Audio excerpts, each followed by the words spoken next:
Ja, herzlich willkommen zu einer neuen Ausgabe SI Talk. Ich bin im neuen Office von Endeavour Silber und neben mir Bradford Cooke, wie fast immer, wenn ich da bin. Er ist ein gern gesehener Gast bei mir. Erstens mal bin ich Aktionär, also Conflict of Interest, muss ich gleich einmal sagen. Und zweitens einmal, es sind immer irgendwie spannende Interviews. Brad, as I said in my German introduction, I have a conflict of interest. I'm a shareholder. So, tell me some good news. As a shareholder, I need some good news. Well, we released last week the highlights of our third quarter operating performance, and the good news is that we had a better third quarter with higher production than we had in the second quarter. Some of the other things that were accomplished these last 3 months include excellent drilling results from our mine number 1 at Guanaceví, also mine number 5 at Nähere. We acquired more properties, basically old mines that have never been drilled near the El Campus mine, which is mine number 4.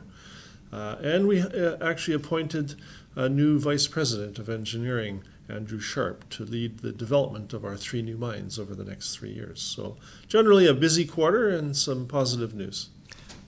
Coming to mine number 4, it's already in construction.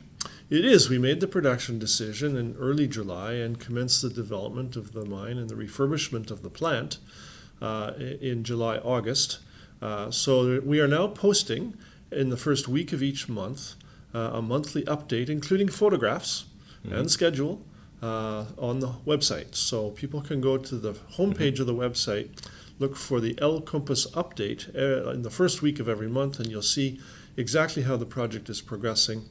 We're targeting to start production by the end of the first quarter. So a very quick 9-month, $10 million exercise to develop the mine and start up the plant. Okay, and now come to the first 3 mines, a little bit back. So what was the reason why you saw a better quarter Q3? Is this coming from the decision what you're doing last year that you're now in expansion mode? Or go back to expansion mode before you was in the... So there's really 2 aspects to our recent and short-term performance. As my shareholders know, Endeavour Silver has had a poor share performance this year, and the main reason for that is some operating issues at our first mine at Guanaceví. At about this time last year, the highest grade, deepest portion of that mine broke into a hot spring.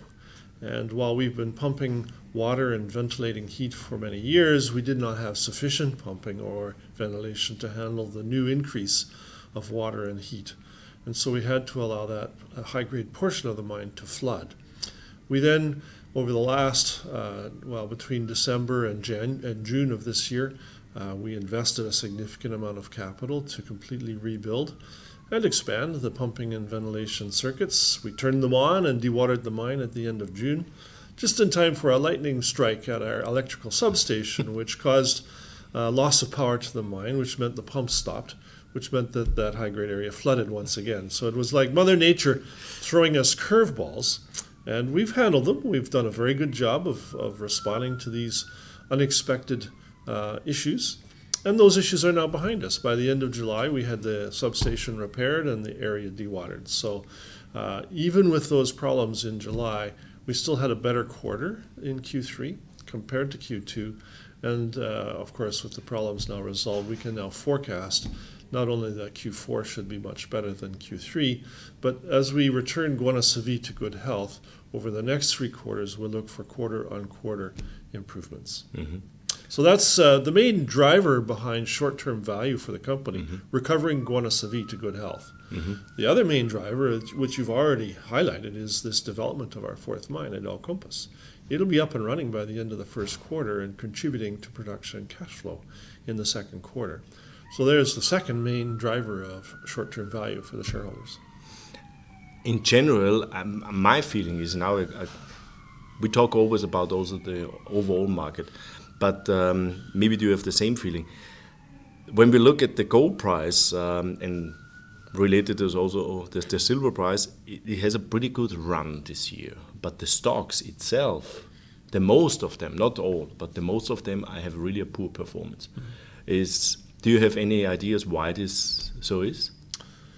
Stocks often are the predictors of short-term performance in the metal prices. So when the stocks don't confirm a metal price move, it usually means that things have to come back and consolidate before a real move. And I think that's what the market is telling us right now. In other words, I don't think the prices of gold and silver are going to go anywhere soon, maybe by December, and maybe tied to the Fed rate announcement in December. But between now and then, I don't expect much from gold and silver, and the stocks are confirming that. Mm-hmm. Okay. Come to the fifth mine. So, and the positive real results. So. Yes, we released in the third quarter yet another discovery called La Luz at Terra-Nera. Terra-Nera is really the jewel in our development pipeline.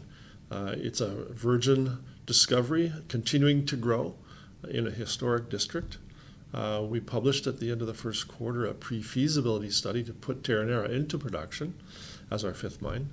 And we're now completing the feasibility level engineering trade-off studies to try and optimize both the production and the costs of this mine.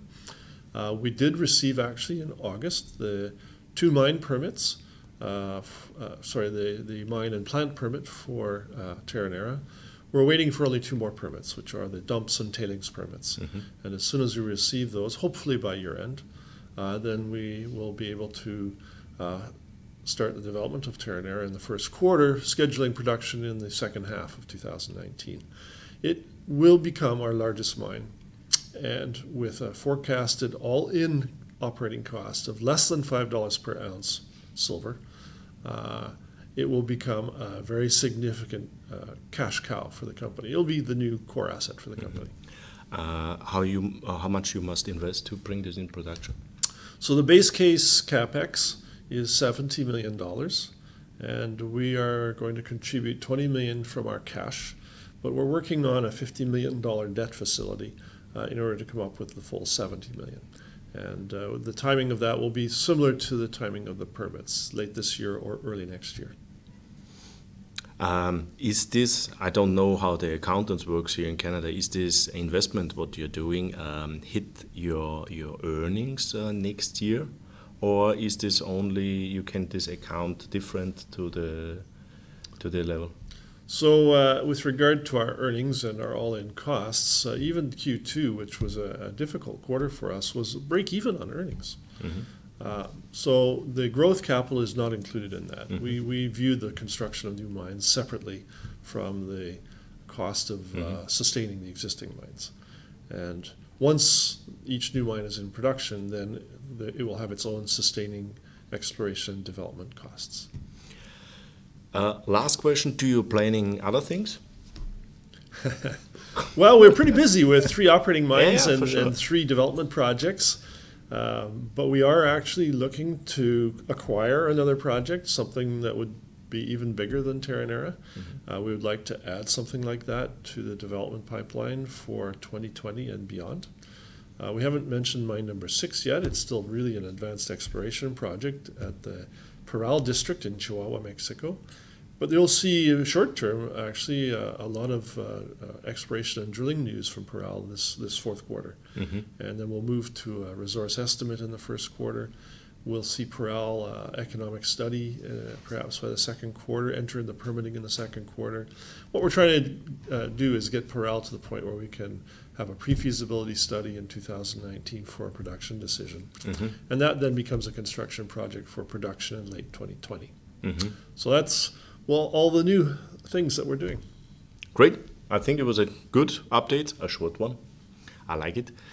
Ja, Update, Endeavour Silber, wie gesagt, ich bin Aktionär. Sie haben richtige Troubles gehabt im ersten Halbjahr mit ihrer ersten Mine, die ja teilweise geflutet worden ist. Sie haben sozusagen eine heiße Quelle sozusagen erwischt. Die hat es muss wirklich extrem heiß gewesen sein.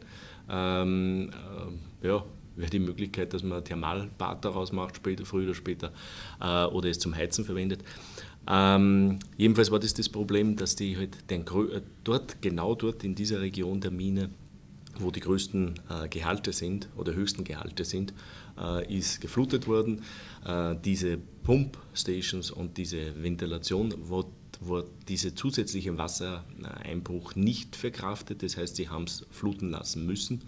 Und sie haben dann alles neu installiert, haben relativ viel Geld investiert, haben dann im Juni das in Betrieb genommen, dann hat es wieder ein Problem gegeben, irgendwie mit Strom dementsprechend, dann ist das wieder geflutet worden, das haben sie dann Ende Juli gefixt gehabt und aus diesem Grund ist das dritte Quartal deutlich besser ausgefallen als das zweite Quartal. Also das dritte Quartal haben sie erst vor kurzem reportet und dadurch, dass jetzt alles läuft auch das vierte Quartal deutlich besser, weil sie diese Probleme eben gefixt haben. Habe ich in dieser Dimension nicht gewusst, ist aber extrem wichtig zu wissen und von daher sollte auch diese negative Sentiment, den wir in dem Stock drinnen gehabt haben, eigentlich draußen sein. So, Mine Nummer 4 ist in Konstruktionsphase. Er hat gesagt, schaut es euch auf der Webseite an, jedes Monat bringen wir ein Update mit Fotos und allem drum und dran, mit Zeitlinie und am Ende ersten Quartals soll es in Produktion sein. Das heißt, diese Mine liefert im zweiten Quartal nächsten Jahres einen Profit.